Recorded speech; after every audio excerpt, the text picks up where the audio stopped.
Liver. My name is Cookie, and today we are joined by two of the greatest comedians here in Bacula.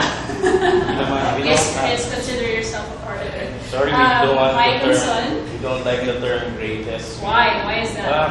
We're just people with jobs, and we just do our. Okay. We just get the job done. You know, ample description. Okay. Diba that's better? Parang, kunyari, mapapatay ka.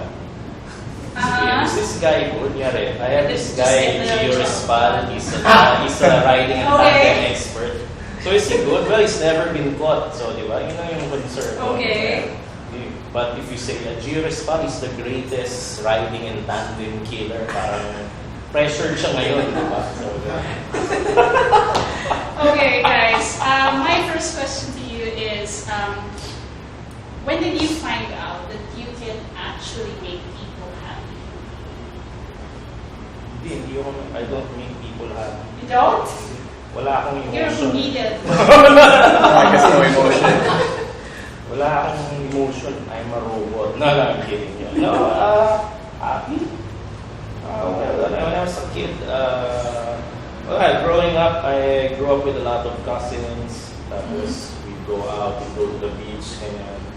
Tapos, medyo ako mas younger generation ako eh. So, I mean, if you're like in the younger portion, medyo may pag-KSP ka sa older cousins mo. So, I'd amuse them by mimic cartoon characters. Or if I watch episodes of Twilight Zone, I would reenact the episode to them. My favorite setup was the funeral setting, like when you're in the family room. Kasi bawal yun eh. Bawal naman patawa sa funeral. My parents would get mad. So, How old were you then? mas 8, 9. Wow. So we'd be hiding in the family room and doing nonsensical stuff. So it started out as doing nonsense. I think every kid starts out doing nonsensical things. Siguro later on na yung medyo profound yung concept of making people happy. But yeah, I'd like to believe na I do stand-up comedy to make people happy. So far, okay naman. Okay. Chris, your experience? For me, because I'm a fan of point of view stand-up ever since. Like in high school, I used to watch Jerry Seinfeld. And then I asked. Are you guys both part of the same group? Yeah, pretty much. Pretty much. We're both with Comedy Cartel. Okay. Yep.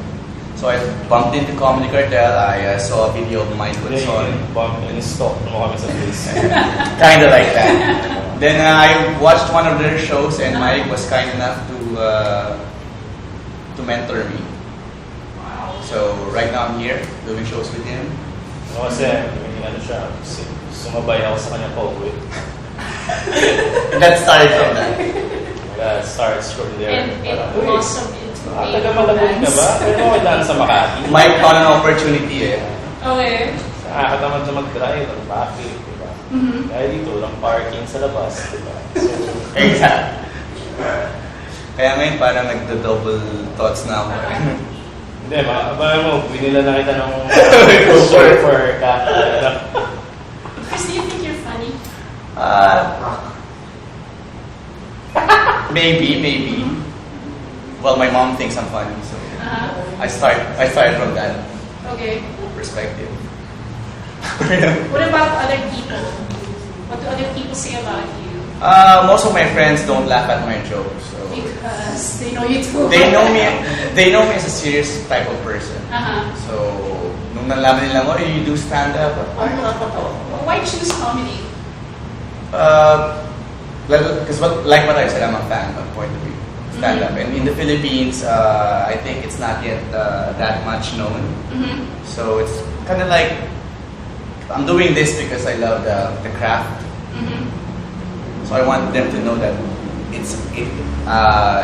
merong ganitong comedy sa Philippines. So appreciate. Okay. That's so deep, Well, I learned from the best. Ayusin mo na rin yung world peace. Wala rin kang kasama. We need queen questions, right? I'm just preparing you for something grand. Okay, Mike.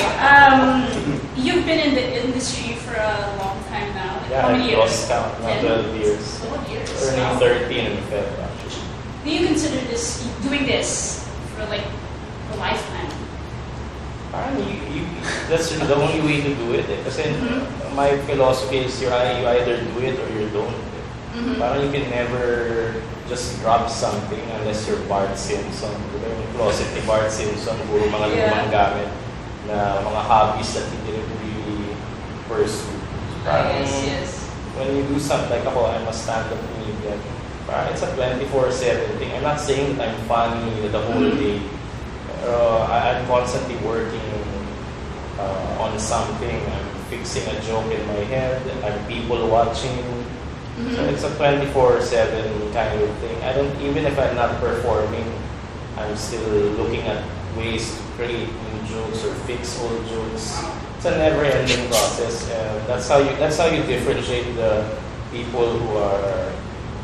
Parang they're like some people kasi na I call them bucket list anything. You're a bucket list singer, meaning gusto mo lang makagawa ng one album or you just wanna play You use in an audience and sige okay na ako. Or you might be there are some comedians who just siguro they join a contest and after that wala na, sayang. They don't parang this is an investment for me. The past 12 years of my life has been invested in doing stand-up. So I don't think I'll ever stop doing it. Even if the time comes when they stop booking me, I think I'll still be doing shows. Very patriotic. Even if I have to pay people to watch. Just watch. No, but seriously, I don't think this journey will ever end. Anyway, howdy humans, Mike Unson here, and welcome to the Thinking Man's classroom. Anyway, folks, why is it always the useless people who love updating you about their fucking new number? Ever notice that? Some idiot you don't get to talk to will be like, "Hi there, beginning today, this is my new number, kindly delete the old one." And I'm like, "I already deleted your old number long before you got a new one, so get the hell out of my life." Yeah. I mean, every time, and they love doing it during Christmas. What is up with these people? Take a hint. I don't care, okay? Anyway, I was at the hardware store recently, and I noticed a whole section of rat bait. You know what I'm talking about, right? There are traps, the sticky trap, the traditional trap, you got poison, and I'm like, years and years of research, but they're still here. The rats never die. And I'm thinking, do they have a conspiracy? These companies who make the rat bait, do they have a conspiracy with the Rat King? Do they have a secret meeting? This is the formula. Make sure to avoid the blue trap. I don't know. You tell me. Anyway, I was in my Bible study class the other day, and we were reading about Adam and Eve. You know Adam and Eve, right? You guys are familiar. And why is it that when you read the Bible, they're very poetic, right? When they talk like, I have eaten of the fruit, but I am not dead. Stuff like that. And I'm thinking, people don't talk like that in real life. I mean, I'm thinking the conversation between God, Adam, Eve, and the snake went something like this, right? God was like one day, "Adam, Eve, whatever you do, stay away from the apple tree. Got it? Yes, sir, whatever. Got it. Apple, no apple, right? Right? You got that, Eve? Yeah, apple. Let me write that down. Apple. Okay, so no apple. But then you can't help it. You walk around the Garden of Eden all day and you're bound to end up by the apple tree. So probably Eve was like, "Oh no, it's the apple tree, oh no." And then all of a sudden, Miss, hi. Yeah, hi. By the way, my name is Serpent, but you can call me Snake if you like. Okay, what's up? What's your name? I'm Eve. Oh, sounds like the name of my next girlfriend. I know, I'm sorry, but I'm seeing someone. Yeah, I know, Adam. I see him around. But can I offer you an apple? Oh, no, anything but the apple. God said, what? What? He said you'll die, huh? Like this? Am I dead? Am I dead? Am I dead? Oh, yeah, right. But he said, I can't have apples because I'll have forbidden knowledge. So you can't be godlike, huh? Oh, yeah, you have a point. Give me that. Negative b plus minus the square root of b squared minus 4a all 2ab all over. Huh? What is this? That's knowledge. Huh? I have to share this to Adam. Adam, look, oh, it's an apple. Oh, what have you done? You can't eat that. God said anything but the apple. But I'm not dead. Look at me. I ate it. So did the serpent. But seriously, you have to eat this. No, I can't. I can't disobey God. So, hindi mo kakainin yung apple, ha? Ganon, ha? Hindi, ito, binabalatan ko na nga eh. Anyway, speaking of snakes, every time I watch the National Geographic Channel, Animal Planet, or whatever channel it is that showcases animals, I love it when people get bitten by snakes. I'm thinking, you probably deserve it. You're walking around a place with snakes. Like, for example, try entering my house and I don't know you, I'll definitely shoot you, right? Same thing.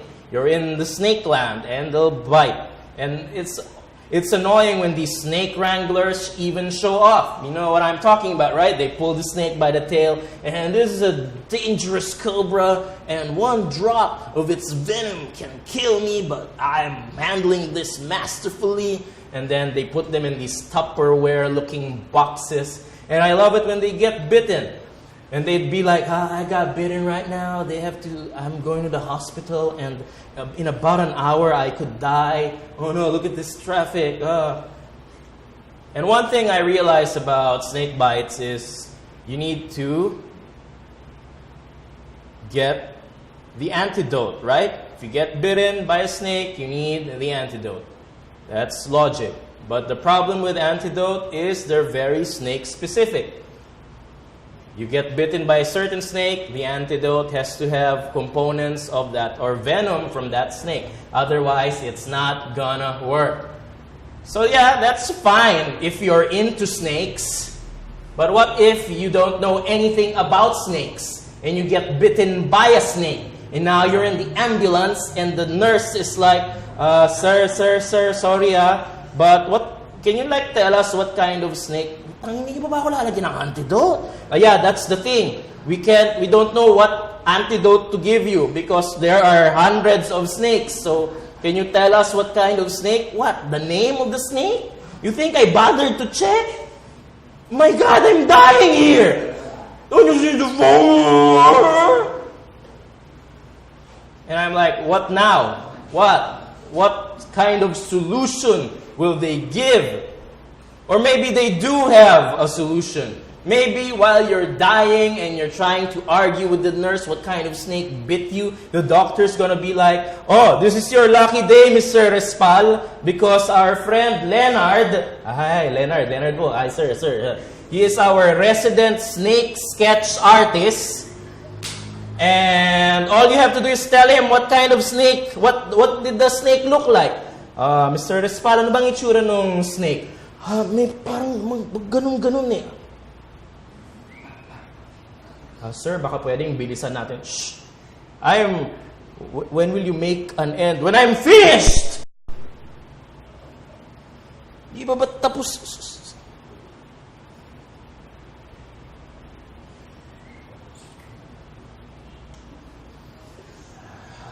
Yes. Oh. Ganito ho ba yung kumagat sa inyo? Hindi ganyan. Nakikita ko na yung lola ko. Wait. Meron siyang parang mga pattern na magganon-ganon. Criss-crossing pattern.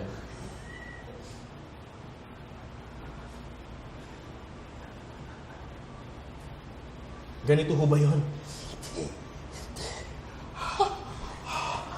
Meron siyang sa likod, ganun.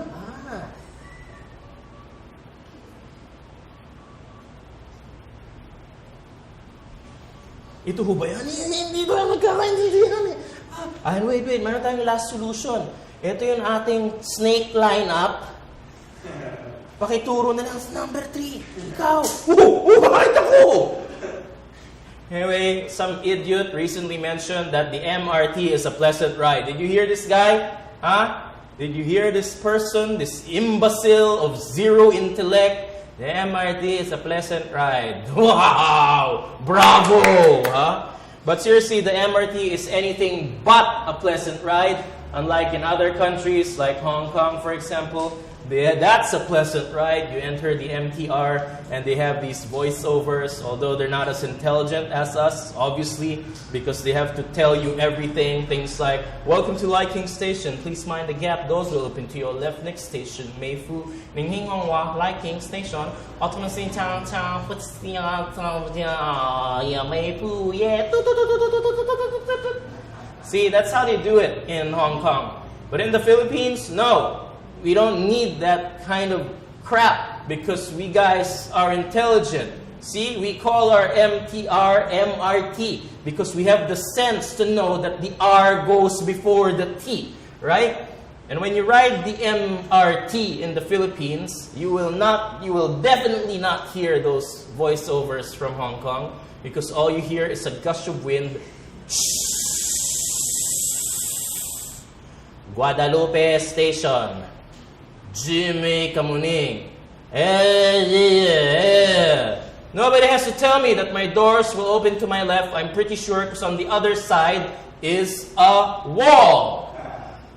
And when the train is about to arrive in Hong Kong, you hear a bunch of stupid announcements too. The train to Sunny Bay will arrive in 2 minutes. Then a stopwatch will come out from the wall. 1:58, 1:57, 1:56, 1:55, 0:00. The train to Sunny Bay has arrived. Please let passengers alight first. And people come in and out in an orderly fashion. Mind the gap, mind the gap, mind the gap. In the Philippines, when the train is about to arrive, nobody tells you that it's about to arrive. You just feel that it's about to arrive.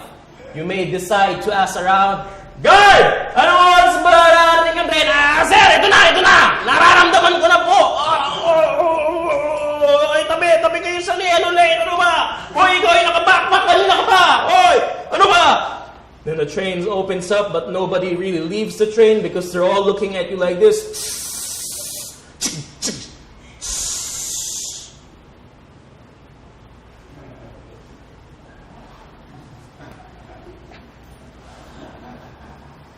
As if saying, hindi na yung kasi. And then,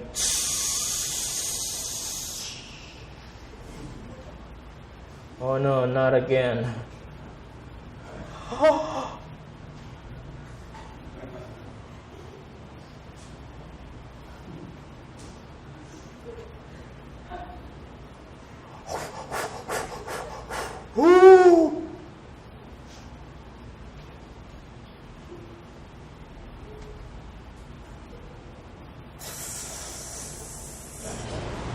How do you deal with detractors? Do you make fun of them on stage? Detractors? What do you mean detractors? Like haters?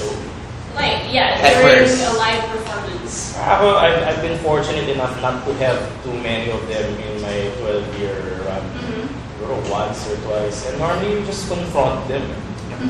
Parang just normally the hecklers are just bullies or the people who lack attention. So you give them that attention and they shut up eventually. Did you write jokes about them? Not really. Not really. Kasi parang feed ka naman. It's like when, diba, sometimes you're on Facebook, for example, and some troll account bashes you. If you like talk to them, that's exactly what they want. So the heckler is the same thing. That's exactly what they want. They want you to notice them. So ako, it depends on my mood. A few times na meron sila, I'd actually say, shut up. Or, yeah, I've actually done that in a show. Yep. I told somebody to just shut up. Tapos, Wow. very decent yung parang pinalabas siya ng friends niya. Napahiya yung group na parang pinauwi na yata siya or something. So, it really depends on how you carry yourself. Because you don't like people interrupting you. Let's say you're a teacher, you're doing your lecture, and somebody interrupts you. So it's the same way with stand-up. I guess it's the same way with any field for that matter. Hi guys, good day. My name is Bacula. I'm a comedian from Malabon City. Now if you guys don't have any idea where the hell Malabon City is, it's because it's underwater. It's underwater right now. And the thing is, it's stupid living in Malabon City. Dapat matagal na ako lumipat because of the flood water problem we have and because it's too far. It's even far from Makati City, the place where I work. But I'm a Filipino, and as a Filipino, I've learned to be resilient and to adapt amidst calamities. So I found an alternative route. And it turns out that the river near Makati City connects to Manila Bay. Manila Bay connects to Malabon Fishport, which flows directly inside my bedroom of our 2-story apartment. I no longer use C5. I travel by sea. Just like Kevin Costner in the movie Waterworld. Are you guys familiar with that movie? Diba? He has a leading lady there that will tell him, Chris, take us to dry land. And I'm like, dry land is a myth. But how can you be so sure? Because I have sailed farther than any man has ever dreamed of. And dry land ay hindi nag-i-exist, lalo na sa Malabon. Anyway guys, I just want to tell you something about myself, something personal. I'm a single dad. It's true. I have a 6-year-old son. His name is Gabe. And it's hard being a single dad. But to be honest with you guys, Gabe, he lives with his mom because she is a single mom. But I'm not that bad of a person. I support my son. Actually, me and my ex, we both support our son. But we compete a lot. Like, my ex gives him toys, clothes, pays his tuition fees. Mga bagay na hindi naman niya naaalala pag lumaki na siya, di ba? But I give the most important contribution of all. I give him moral support. Because that's what he really needs. Like yung time na nag-quiz siya, who was there to support him? Me! Nasaan yung ex ko? Nasaan siya? Ayun, nagtatrabaho. But me, I could not miss that for the world. Wala akong pwede mag-excuse. Because wala naman akong ginagawa.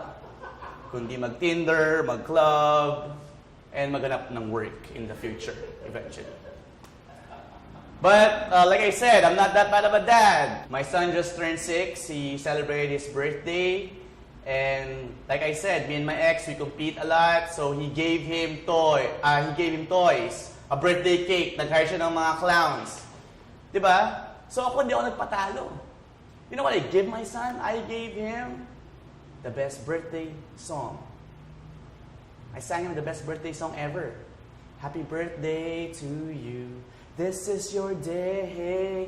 On this day for you. We're gonna love you in every way. This is your day, your day. Happy birthday to you, to you, to you, to you, to you.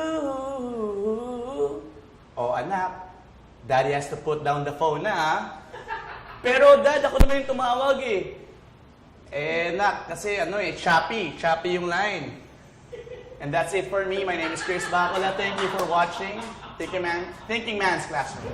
How do comedians deal with pain? Pain? We say it on stage. Like for me, my jokes are based on my personal life. It's like therapy for me. Profound person. May camera. Pain with Celebrex, ibuprofen, selective COX-2 inhibitors yan.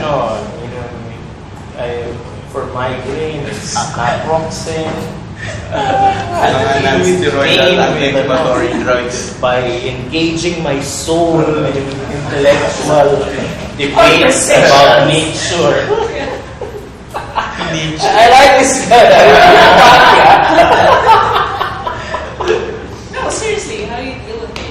Wala, you can't eh.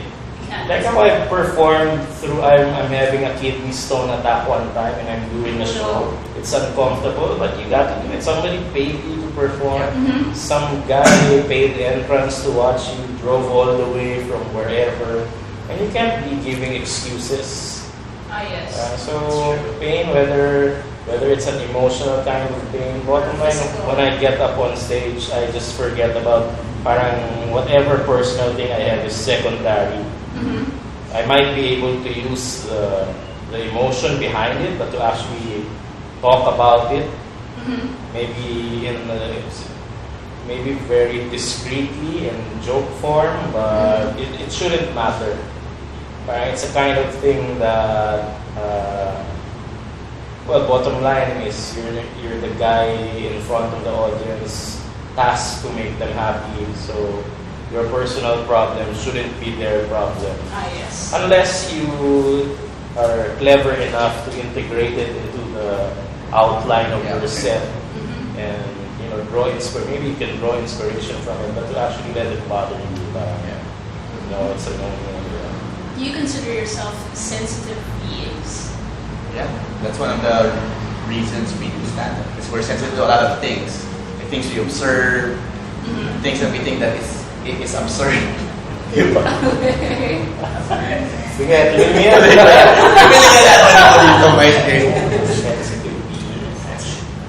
Actually, na-affect ako nung kahapon kasi mahilig yung weather. So, na-feel ko na namamatay na yung earth. Global warming is true, di ba? Parang wala na yung carbon footprint ko. Parang yung next, what will happen to the... What do you think about slapstick comedy? Well, there's a market for it. Here's the thing, we have nothing against any form of comedy. Okay. Like, for example, here's one example. Sometimes people would approach me and they would say, uy, I like your comedy, hindi kayo parang mga nambabastos lang or yung mamahiya. Ako, kumbaga, thank you, it's flattering that you chose me over that, but let us not bash someone or let's not bash people. We're just trying to work. Yeah. It's a job. Parang just, let's say you're a call center agent. You don't go bashing tellers. At least ako, hindi ako teller, di ba? Or yung teller ba sinasabi, at least ako, hindi ako call center agent. Or yung manager ba ng bangko, mas mabuti na yung manager ng bangko kaysa principal. Hindi nga, di ba? It's the same thing if that's what you like doing. Kasi there's a market for it. True enough, it's actually a bigger market. Yep. The fact that there are more clubs catering to slapstick, insult theater, drag show type of comedy. The fact that these venues are around and they're still around, they continue to make money. People pack these places every single night. So there's a market for it. In fact, we are a minority resort. We're an alternative. So we're here because somebody might not like that. So parang nag-feel, yun yung one of the things that inspired me to perform back in 2003 was because wala akong napapanood na ganito eh. So I'm like, might as well do it myself. Kasi konti lang yung, during that time, puro yung mga Phil-Ams lang yan. Sina Rex Navarrete, sina Sintayag. So eventually, sabi ko, gagawin ko na rin kaya siya. Kaya ko naman yata eh. So I started doing it. Pero siguro, in the beginning, medyo arrogant ka pa na, balang araw, i-replace natin lahat ng mga yan. Hindi eh. You have to... Ano na yan eh? That's a market. You just respect each other, di ba? Siguro, like ako, sometime in 2005, I joined the contest and all the contestants were these kinds of comedians who insult theater and slapstick. I joined that contest in a venue na mas pros pa nila and I won that contest. Pero, parang that's actually, parang mas nirespect pa din. Actually, I like the idea na after the contest, they're all very nice, parang may respect. So yun na lang, parang sa akin, as long as you respect what I do and you don't bother me, ganun yan. Parang, you might actually find me watching that sometimes when I'm bored with this type of comedy. A good friend of mine owns a club that caters to that, and I've actually performed there in the same lineup with these other itong different genre of comedy na yan. And okay lang. Kasi, wala. The market is that big. And they occupy a big chunk of that. And it's okay. I'm happy with my what do you call this? My niche market. I'm fine with that. Okay, if you were to give a good advice to those who would want to try out point of view stand-up comedy, what would you give to them? If I may quote my friend Manu Respal, sabi niya kasi kailangan raw. Okay. If you want to do comedy, dapat you have to be real, you have to be pure. Parang hindi ka pwedeng magpapakul ka lang. Mag-uusap ako about babaero yung material ko para cool. Hindi. Kung totoo sa iyo, if you're really that kind of a person, then by all means. But bottom line, people can spot a fake a mile away. If they notice na, you're not a single dad. Why are you talking about marriage? You're not even married. You don't have kids. Yeah. Or why are you talking about, let's say, some disease something you've never experienced? Yes. So yun lang. If you're gonna start out, parang, just be real. Chris. For me, you just have to have the balls to get up on stage. Kasi yun ang pinakamahirap yung stage fright, actually. How do you deal with stage fright? You just deal with it. Just get up on stage. Okay. Ganun lang. Diba? Kailangan mo naman sa yung person ko. I had no idea. Drugs, What's your formula for memorizing your jokes? You don't actually. You don't. The more memorized it sounds, hindi siya magiging effective. Hindi mo naman pwedeng hindi memorize. Pero I guess what Chris is saying is, parang you just have to know the gist of your joke. Or you know the basic outline. Pero, it's organic eh. Kaya you're delivering your joke, biglang, nabasa yung bintana. Wala ka So you can integrate that. You can't just be, like for example, one of my biggest problems sometimes with the small bars is somebody orders a margarita and you hear the blender. So wala na yung punchline. So if you're like a guy who's easily bothered, that can like mess you up. Pero you like play around with it. Wait, let us give a moment of silence for the blender. Yes. Okay, last question. If a guy pays you $1 million pesos to do drag, will you do it? To drag. $1 million pesos. Why not, diba? It's comedy pa rin, diba? So yun, gagawin mo. Alam mo na wala akong work ngayon. Kailangan ko ng pera. Would you like? Yeah, I guess. Yung parameters, baka sabihin, dapat magaling ka. 1 million lang. Kahit mga 500,000. Para matest yung skill, diba? Your bartering. Hindi, maski 350. Kahit yung 100,000. I remember, sinabi ko sa driver namin nung bata ako, sabi ko, pag ba ikaw, biniyara ko ng 1 million, lalakarin mo yung Makati to Batangas, kasi tayo Batangas kami. Okay. So, siya sa akin, kahit biyaran mo naman 6 mil. May mga runners nga, diba? Kaya takbo yan eh. Okay, thank you guys for coming over and Thank you. joining us. We'll see you again next week, Forward and Byword. Follow us on Twitter, Facebook, and Instagram. Bye!